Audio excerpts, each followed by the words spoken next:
Two men in the Bible didn't die. They were taken to heaven. But what if being taken wasn't a reward? It was the worst thing that ever happened to them. Imagine your blood boiling into light, your veins twisting into conduits of raw, screaming fire, your bones not breaking, but sublimating into cinders of burning coal, and your own thoughts becoming a chorus of shrieking static as your mind is torn open. This is not damnation. This is apotheosis. This is the horrifying reality of what it means to be chosen by God, not to be blessed, but to be harvested. This is the story of two men, ripped from the earth and obliterated in a celestial furnace, only to be reborn as something divine, yet utterly monstrous. They became the twin Archangels, Metatron and Sandalphon.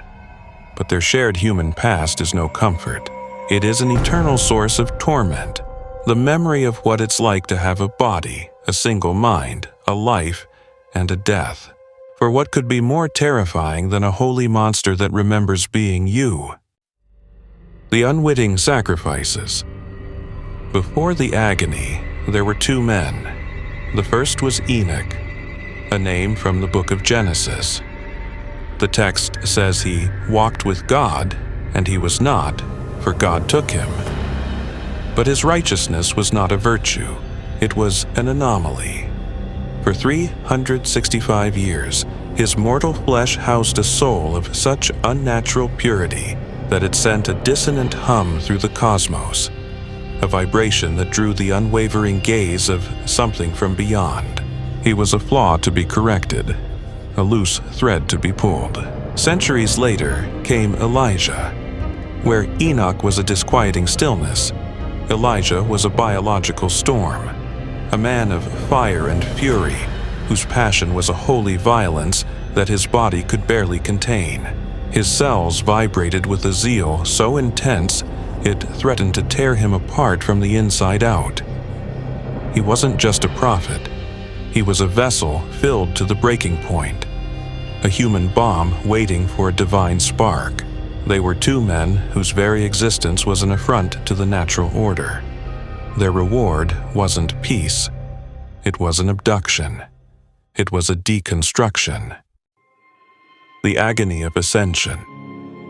That quaint phrase, God took him, is a veil drawn over an act of cosmic butchery. For Enoch, to be taken was to be unmade, piece by agonizing piece. Mystical texts describe a glorious transformation, but imagine the biological reality. Imagine the feeling of your flesh peeling back and igniting into living flame, your sinews melting and reforming into fire, your eyes bursting into cascades of lightning. Imagine the feeling of your flesh peeling back and igniting into living flame, your sinews melting and reforming into fire, your eyes bursting into cascades of lightning. Elijah's ascension was no gentler. He was not lifted by a whirlwind, he was shredded by it. The chariot of fire was not a vehicle. It was a forge in motion, tearing him from the earth with gravitational violence. Kabbalistic lore speaks of a transformation into a being of impossible scale. But picture your spine elongating, vertebrae cracking and separating, your limbs stretched beyond any anatomical limit. He became a living monument of broken humanity, a grotesque pillar of flesh and bone, whose head is scorched by the highest heavens while his feet remain chained to the earth. For both, their humanity was not a foundation. It was raw material to be broken down and used. The Scars of Divinity. From the screaming flames of Enoch's soul, Metatron was forged. He was given a throne beside the throne of glory itself, a ruler over all other angels. But he is not merely seated upon it, he is fused to it, a prisoner of his own divinity. He is the lesser YHWH, the celestial scribe, but his chronicle is not written in a book. The events of all creation are seared directly onto his fiery consciousness. Each moment of existence a new brand, a new layer of pain. His very name, ending in the inorganic suffix -on, is a linguistic scar, a clicking, unnatural sound that betrays his artificial origin. But what did this cost him? What does it feel like to record every death, every birth, every act of cruelty, not as words on a page, but as burns on your mind? From the whirlwind that mangled Elijah, Sandalphon was born. His colossal, broken form became the bridge between the material and the divine, a curse that binds him to the lowest sphere of the tree of life, Malkuth, the physical universe. His sacred duty is to gather the prayers of humanity, but he does not simply hear them, he absorbs them. Billions of whispers of hope and screams of desperation echo eternally within his shattered consciousness.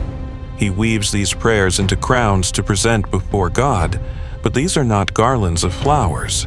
They are crowns of crystallized pain and sorrow, thorns that tear at his celestial flesh, a constant bleeding reminder of the world he can no longer truly call home. The memory that rots. Their shared origin as men should have been a bond. Instead, it is the very engine of their torment, a phantom limb that never stops aching. For the native-born angels, all is spirit. But Metatron and Sandalphon remember. They remember the feeling of skin, the taste of food, the sensation of a finite body. This memory is a poison, a sickness that defines their irreconcilable horror. For Metatron, now a being of formless, divine fire, the memory of having a body is a maddening corruption. It is an itch he can never scratch, a cage he has escaped but can never forget. He remembers fingers, and now he is only flame. He remembers breath, and now he is only thought. This memory festers into a cold, silent hatred for all physical form, a desire to see the entire universe dissolve into the clean, pure nothingness he has been forced to become. For Sandalphon, stretched and broken across the cosmos, the memory of a contained, human form is a paradise lost. He remembers the simple peace of having a single body, a single mind.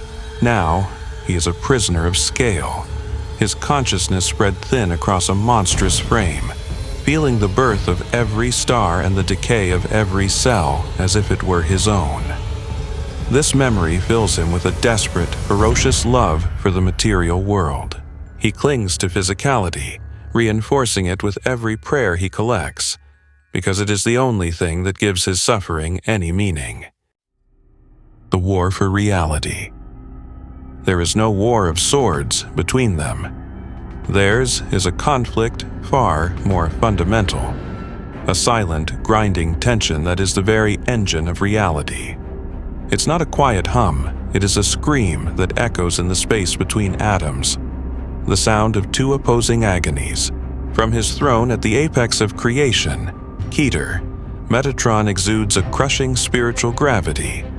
It is a biological impulse born of his torment, an attempt to burn away the infection of matter and force it back into the purity of non-existence. But from the foundation of the physical world, Malkuth, Sandalphon pushes back.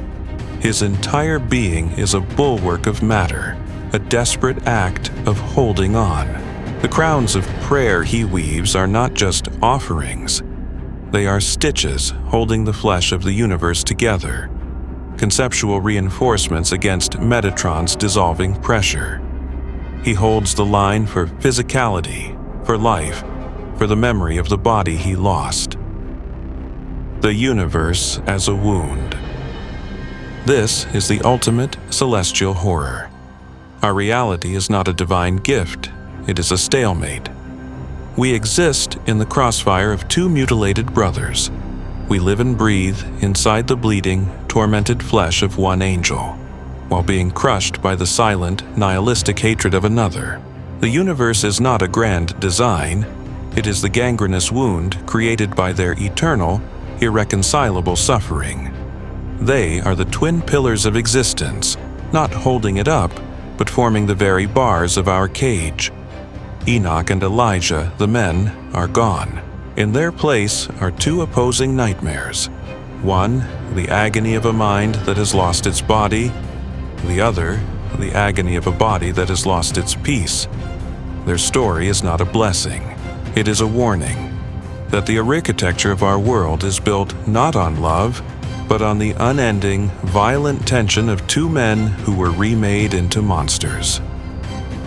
Join the Inquisition. There are deeper, darker truths buried in the heart of mythology. If you have the stomach to face them, subscribe and ring the bell of damnation. Tell us in the comments what other holy terrors you think we should unearth from their shallow graves.